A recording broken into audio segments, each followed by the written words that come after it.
l'habitude de chanter auparavant, je ne sais pas si on m'a oublié.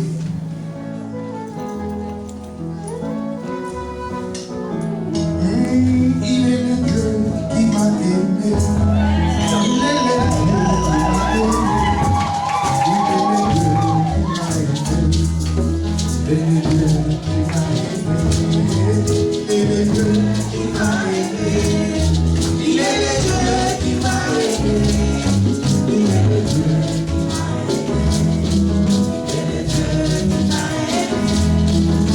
le Dieu qui m'a aimé.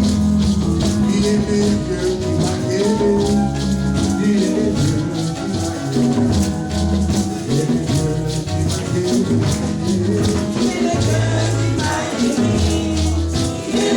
qui m'a aimé.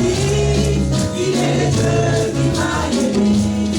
Il est le Dieu qui m'a combattu mais jamais abattu. Il est le Dieu qui m'a caché. Il est le Dieu qui m'a protégé. Il est le Dieu qui m'a aimé. Il est le Dieu qui m'a aimé. Il est le Dieu qui m'a aimé. Ami aïe, ami aïe.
Pendant le séminaire qui va avoir lieu,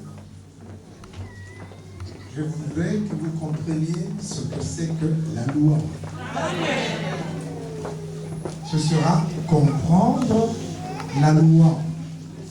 Et je crois que tu ne resteras pas assis sur ton siège. Amen. Amen. Regarde bien les voisins.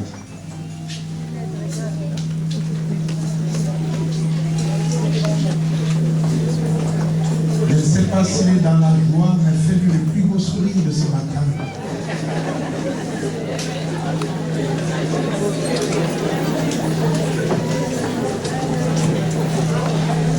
Je sais que c'est plein de stress, mais à l'église, c'est plein de joie.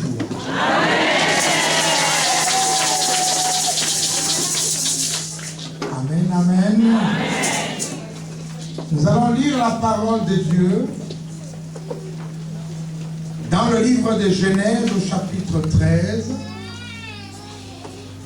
du 14e au 17e verset. Nous lirons ensuite dans le livre de Jérémie au chapitre 1er, le 5e, le 11e et le 12e verset. Nous lirons dans le livre de Job, le chapitre 8, le 7e verset. Nous évoquerons le livre de Proverbes au chapitre 22, le 29e verset. Et par la grâce de Dieu, nous allons conclure dans l'évangile selon Luc au chapitre 1er, du 46e au 48e verset. La version que j'utilise cet après-midi, pour ne pas dire ce matin comme à Kinshasa, c'est la Bible Esprit et Vie. La Bible Esprit et Vie et la version 8 secondes révisée de 1910. Amen. Amen. J'ai vu quelqu'un sourire parce qu'elle a aussi cette Bible. L'Éternel dit à Abraham après que l'autre se fut séparé de lui: lève les yeux et lui où tu es. Regarde vers le nord et le midi, vers l'orient et l'occident. Car tout le pays que tu vois, je le donnerai à toi et à ta postérité pour toujours. Je rendrai ta postérité comme la poussière de la terre, en sorte que Si quelqu'un peut compter la poussière de la terre, ta postérité aussi sera comptée. Lève-toi, parcours le pays dans sa longueur et dans sa largeur, car je te le donnerai. Abraham leva ses tentes et va habiter parmi les chefs des Morées qui sont près de Hébron, et il bâtit là un autel à l'Éternel. Acclamons cette parole de Dieu.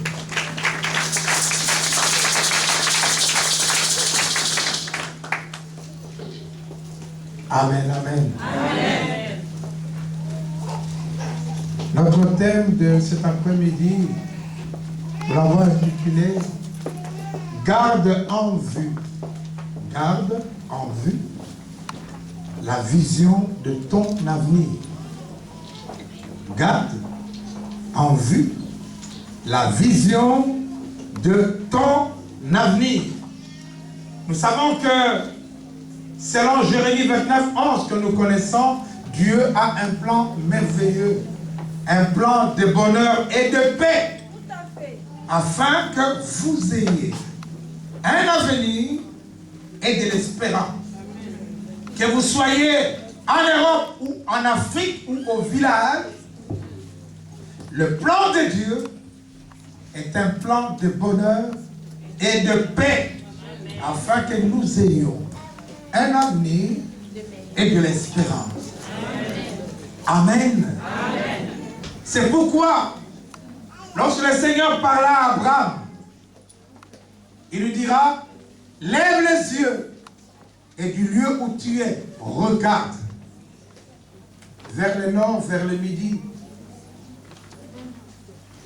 vers l'Occident, vers l'Orient, car tout le pays que tu vois, je te le donnerai à toi et à ta postérité.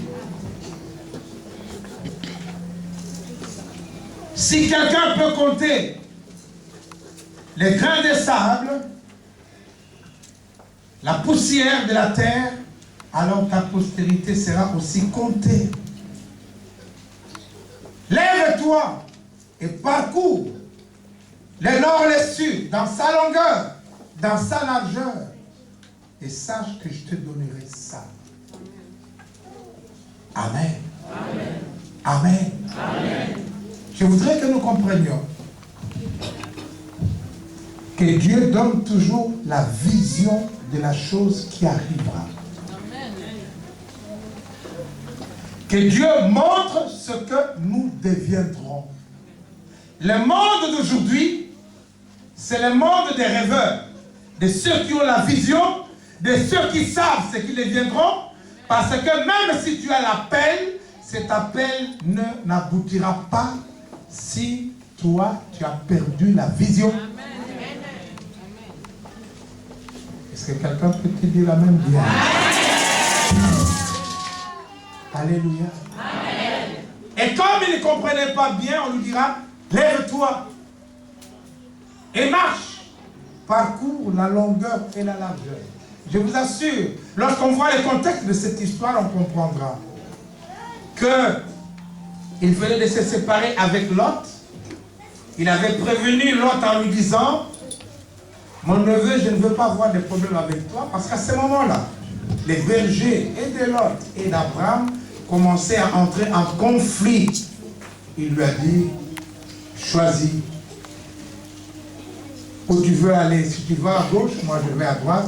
Si tu vas à droite, moi je vais à gauche. Lot a choisi selon ses yeux. Parce qu'il est parti vers Sodome et Gomorrhe, là où la plaine était verdâtre. Tout était beau à voir. Mais le Seigneur dira à Abraham, lève les yeux. Lui qui avait dit, si tu vas à gauche, je vais à droite, mais ne pas aller à droite, comme il avait dit. Parce que nos vies ne nous appartiennent pas. La réussite dépend d'où Dieu t'enverra. Pas où nous choisissons. Je ne sais pas si l'Europe, c'est ce que l'autre avait vu, c'était beau. C'était beau. Lorsqu'on regarde la télé, tout le monde se dit, je dois aller là. Oh, c'est beau à voir. Mais on a dit à Abraham, lève les yeux, parcours. Le nord, le sud, l'orient, l'occident, je te donnerai. Il avait vu, mais il n'y avait rien de beau. Est-ce que vous m'entendez? Rien de beau. Alors le Seigneur lui dira, alors lève-toi, parcours. Il a parcouru, il n'y avait rien de beau. Mais Dieu a dit, c'est ça que je te donnerai. Pas seulement à toi, mais à ta descendance. Je voudrais vous informer que cela, au plus tard, était devenu le pays où coule le lait et le miel. Mais quand on a vu au début, il n'y avait rien. Je veux aussi t'informer que le village d'où je viens, s'il n'y a rien aujourd'hui, demain coulera le lait et le miel. Amen. La vision de la chose.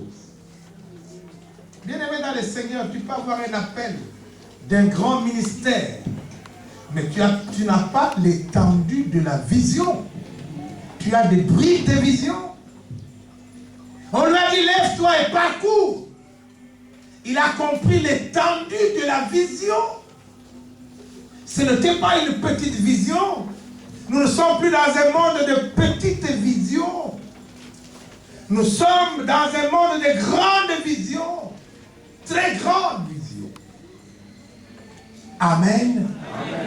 Ne peuvent réussir que ceux qui comprennent la vision, qui rêvent. Un jour, quelqu'un a dit aux États-Unis, un pasteur, j'ai fait un rêve. Les noirs et les blancs seront égaux. C'était un rêve. Mais il avait la vision de la chose. Il avait la vision. Et je n'ai pas oublié, lorsqu'on priait une fois au Congo, à Kinshasa, le Seigneur dira, mais je vais vous remplir, vous deviendrez grand comme toute l'Afrique. La personne qui prophétisait après s'est mise à rire. Nous, grands comme l'Afrique. Oui, tu peux rire parce que les prophètes n'obéissent jamais. Amen. Les prophètes parlent et c'est nous qui avons la foi, car la foi vient de ce que nous entendons. Amen. Amen. Amen. Et quand nous sommes allés la première fois dans les Ardennes, il y a 6 ans, je suis arrivé ce jour-là en retard, un mercredi. Pasteur Jean-Paul, Agnès, maman, mon épouse, maman Tété, nous étions tous là. Une dame a enseigné et après elle s'est mise à prophétiser. Elle se déplacera vers où nous étions. Il a dit, pasteur, c'est Dieu qui t'appelait ici. Le diable cherche à diviser ton église, il n'épargnera pas. Amen. Tu seras le Yom-Yisho de ton pays. Amen. Tu iras en Afrique. Tu iras aux États-Unis et ton église sera bénie. Amen. Nous n'étions pas grande chose. Mais le Seigneur, au travers de sa servante, voulait que je comprenne l'étendue de la vision. Amen. Nous ne sommes pas une église locale comme on en trouve chez nous, église baptiste du Bas-Congo. Donc pour vous, vous ne serez qu'au Bas-Congo. Je bénis tous ceux qui ont un petit ministère, mais qui écrivent ministère international. Ils ont la dimension de la vision. Ils ont la dimension de la vision. Si tu n'as pas la dimension de la vision, ce que tu ne peux pas entrevoir ne s'accomplira jamais. Ce que tu ne peux pas voir ne s'accomplira pas. Même si c'est Dieu qui a dit. Même si c'est Dieu qui a dit. C'est pourquoi dans le livre de Jérémie, au chapitre 1er, le Seigneur parle de Jérémie en disant ceci. Je te connaissais dès le sein de ta mère. Je t'avais choisi. Je t'avais établi pour être prophète des nations. Amen. Amen. Dès le sein de ta mère, toi aussi tu as un plan que Dieu a conçu pour toi. Peut-être que tu ignores le plan. Peut-être qu'en venant en Europe, tu n'as plus la vision du plan. Je suis venu t'encourager en te disant, garde bien en vue la vision de ton avenir que Dieu t'a montré. Garde bien en vue. Il est incroyable de voir, d'entendre des gens, lorsqu'on leur pose la question, comment ça va? Oh, ça ira un jour comme au rythme du pays. Quel rythme? Pour Dieu, il n'y a pas de rythme. Le projet de Dieu ne dépend pas du rythme de qui que ce soit ou de là où tu te trouves. Ce n'est pas parce que tu n'as pas de papiers aujourd'hui que tu n'as plus la vision. Mon frère, ne te suicide pas. Ma soeur, ne te suicide pas, car il y a une vision que Dieu t'a donnée et Dieu l'accomplira. C'est pourquoi au verset 11e de Jérémie 1er, la Bible dit, la parole de l'Éternel me fut adressée en ces mots. Que vois-tu, Jérémie? Je répondis, je vois une branche d'amandier. Amen. Amen. Il a été appelé. Il a eu la mission. Mais Dieu veut lui donner la vision de la chose. Qu'est-ce que tu vois? Moi, je te pose à toi la question. Comment tu vois ton propre avenir dans ce pays, toi? Comment tu vois l'avenir de ton ministère? Tu veux abandonner parce que tu es ici? Comment tu vois l'avenir de ton mariage? Comment tu le vois? Est-ce que tu peux chuchoter à l'oreille du voisin? Comment toi tu vois ça? Hein? Comment tu vois? Comment tu vois? Alléluia. Le Seigneur voudrait que tu vois. Que chacun voie. Et Jérémie a dit, j'ai vu une branche d'amandier. Dieu lui a dit, tu as bien vu. Tu as vu un mariage autrefois. C'était clair. Mais tu avais bien vu. Qu'est-ce que tu crois? Tu as bien vu? Et puis il devrait en Europe, la vision a disparu. Tu es sûr? Sûr? Amen. Amen. Dieu a besoin de nous montrer des choses claires pour avancer. Si ce n'est pas clair, ce qui est flou n'aboutira pas. Amen. Dieu montre les choses claires. Et il a vu la branche d'amandier. L'amandier ne se trouve pas chez nous au pays. L'amandier est chez vous.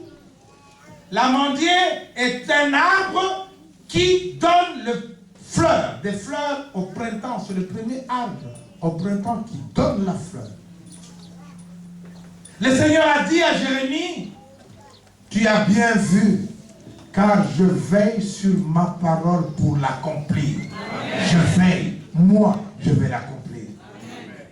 Amen, amen. Amen, amen. Puisse le Seigneur te rappeler les visions qu'il t'a données qui étaient claires, qui sont devenues floues aujourd'hui à cause de ta situation. Il y avait quelqu'un qui s'appelait Joseph. Lorsqu'on a parlé de la vision de la réalité, Jacob, en allant vers son oncle Laban dans la fuite, au puits, il posera la question, est-ce que vous connaissez Laban? Dis-moi, le connaissons. D'ailleurs, voici sa fille, Rachel. Rachel était belle. Belle de figure, de taille. Et cet homme, Jacob, est tombé amoureux. Directement, coup de foudre. C'est comme ça que ça s'appelle chez vous ici. Hein? Et pourtant, il n'y a pas assez de foudre ici. Hein? Les foudres sont chez nous. Acclamons le Seigneur. Il a eu la vision de la chose dès le départ. Lorsqu'il est allé voir son oncle et qu'il a travaillé, l'oncle lui dira, mais ce n'est pas parce que tu es mon neveu que tu travailleras pour rien. Quel salaire tu veux? Il a dit, je veux Rachel. Il avait la vision de la chose. Moi, je veux Rachel. Quand bien même, il y a eu des turbulences parce qu'il y a eu des lois établies. C'est lui-même qui a fixé la dot, lui-même. Il a dit, je vais travailler 7 ans pour Rachel. Lui-même, avez-vous déjà vu ça? quelqu'un fixait la dot lui-même. 7 ans. Il a travaillé pendant 7 ans comme si c'était quelques mois ou quelques jours parce qu'il avait en vue l'accomplissement de la vision. C'est ça qui le motivait à vivre et à survivre. C'est la vision. On lui a donné Léa, c'est vrai. Mais il ne vivait que pour Rachel. Jusqu'à ce que Dieu, voyant qu'il n'aimait pas Léa, il a béni Léa. C'est vrai, il a béni Léa. 6 enfants. Même Judas, d'où vient les lions de la tribu de Judas, d'où provient la louange, ne vient pas de Rachel, mais de Léa. Mais il attendait de Rachel quelque chose, et en son temps, Joseph est arrivé. Même si Joseph était l'avant-dernier, mais Joseph, c'est lui qui a amené tout le monde en Égypte pour les bénir, c'est Joseph. On peut avoir beaucoup d'enfants, mais il y en a un qui est le fruit d'une vision, et la bénédiction viendra par lui. Amen. On ne t'inquiète pas parce que les autres ont beaucoup d'enfants, il n'y en a qu'un seul. Il y a des Joseph comme ça. Qui sont une grande bénédiction pour la famille. Amen. Mais Joseph avait des visions. Dieu ne peut pas travailler avec quelqu'un sans lui donner la vision. Il a commencé à raconter à ses frères, j'ai fait un songe. Nous étions en train de fermer des bottes d'herbe et tout d'un coup ma botte se levait et vos bottes se sont inclinées devant ma botte. Vision tout petit, mais naïf. Tu crois que ce que tu racontes aux autres, tout le monde est content? Il recevra un second songe. J'ai vu le soleil et la lune et 11 étoiles. Ils étaient 12, hein? Le soleil, la lune et 11 étoiles se sont prosternés devant moi. Ces frères ont eu le discernement. Ça veut dire quoi? Que toi, tu vas nous diriger. Tu seras notre gouverneur. C'est ce que vous avez dit. C'est ce que vous avez discerné qui s'accomplira un jour. La vision. Son père a même dit, c'est quoi? Donc moi et ta mère, pendant qu'on était une trentaine, quarantaine, il m'a demandé, faites des bancs, autant que tu le peux. Je commençais à fabriquer des bancs. Vous savez, ce n'est pas des belles salles comme ici chez vous. Hein? J'ai fait des bancs dans notre hangar. Là, il n'y a même pas d'hangar au début. Et les frères me posaient la question, mais pourquoi il n'y a pas assez de gens et notre témoin, il est là? Pourquoi beaucoup de bancs? J'ai dit, c'est la vision. Il a dit, tant qu'il y aura des bancs, moi, j'en ferai. Amen. Amen. Amen. Si vous vous contentez de cette salle, vous allez demeurer comme dans cette salle.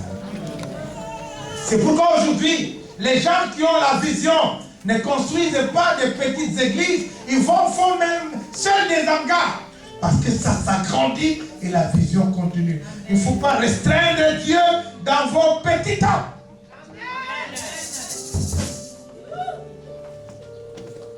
Aujourd'hui à Kinshasa, nous faisons 2118 dans le temple et plus de 1500 dehors. Mais il y a de l'espace. C'est Dieu qui envoie, ça fait partie de la vision. Que nous soyons en Europe ou ailleurs, une vision demeure une vision. Et celui qui va l'accomplir, ce n'est pas moi, c'est lui qui va veiller afin que cela s'accomplisse. Ne demeurez pas derrière nos incapacités.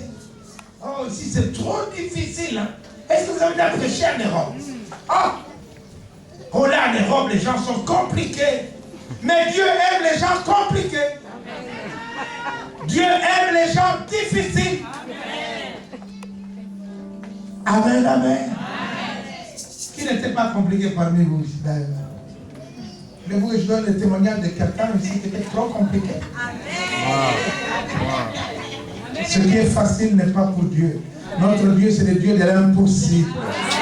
Qui amène à l'existence ce qui n'existe pas. Mais garde bien la vision. Si le Seigneur nous parle ici, c'est parce que dans certains milieux, la vision disparaît. On a été appelé serviteur de Dieu. Mais lorsqu'on arrive quelque part, ça dilue totalement. Quand vous comprenez ici, c'est compliqué la vie ici. Hein? Amen. Est-ce que je parle à quelqu'un ici? Même consacré à Kinshasa des prophéties serviteurs. Mais depuis que tu es ici, oh, c'est compliqué ici. Mais Dieu qui t'a choisi et t'a donné le sein de ta mère, il ne savait pas où il t'enverrait. Amen. Amen. Garde bien en vue la vision de Dieu, les prophéties de Dieu en ce qui te concerne. Tout ce que Dieu a dit, c'est lui qui veillera à ce qu'elle s'accomplisse. Amen. Bien-aimés dans le Seigneur, le rêve est une exigence spirituelle pour la création de votre avenir désiré. Il faut continuer de rêver. Il faut continuer de rêver. Quelqu'un a dit, après avoir prêché, c'est un homme de Dieu. Et voici que quelqu'un qui était touché par la parole veut lui dire, qu'avez-vous besoin dans votre ministère? Il a dit, je n'ai besoin de rien. Il a dit, ce n'est pas parce que nous n'avions pas de besoin, mais il ne voulait pas qu'on croie qu'ils sont un ministère pauvre.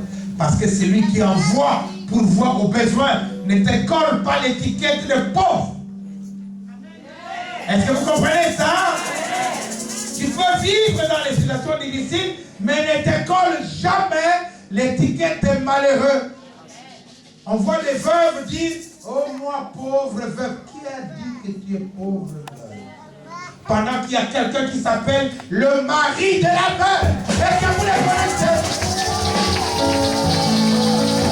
Pourquoi c'est qu'on dit l'étiquette de pauvre? C'est pourquoi Apocalypse dit, toi qui te dis pauvre, tu ne sais pas que tu es riche. Mais tu te dis, toi-même, le diable t'a collé ça dans la bouche. Amen. Continue de rêver que tu te marieras un jour comme il t'a dit. Continue de rêver que tu auras un travail. Continue de rêver que tu auras un grand ministère. Continue de rêver. Si tu arrêtes de rêver, c'est terminé si tu arrêtes de rêver. Amen. Le diable aime ça. Regarde ce que tu es devenu. Tu as quitté ton pays avec le grand titre d'ingénieur, de docteur, de... Mais qu'est-ce que tu fais ici, toi? Tu es devenu quoi? Et tu penses que ce que Dieu t'a montré là, avec ce que tu fais là, va s'accomplir? Non, c'est pas moi. Il y a quelqu'un qui verra. Même Joseph, dans son trou, n'avait pas oublié qu'un jour, cette vision s'accomplira. Même si tu es dans un trou difficile aujourd'hui, n'oublie jamais la vision. Amen. Même si autant de mariages ont échoué, mais la vision que tu as vue là, n'est pourtant pas effacée. Amen. Garde en vue. C'est pourquoi, en lisant dans le livre de Job au chapitre 8,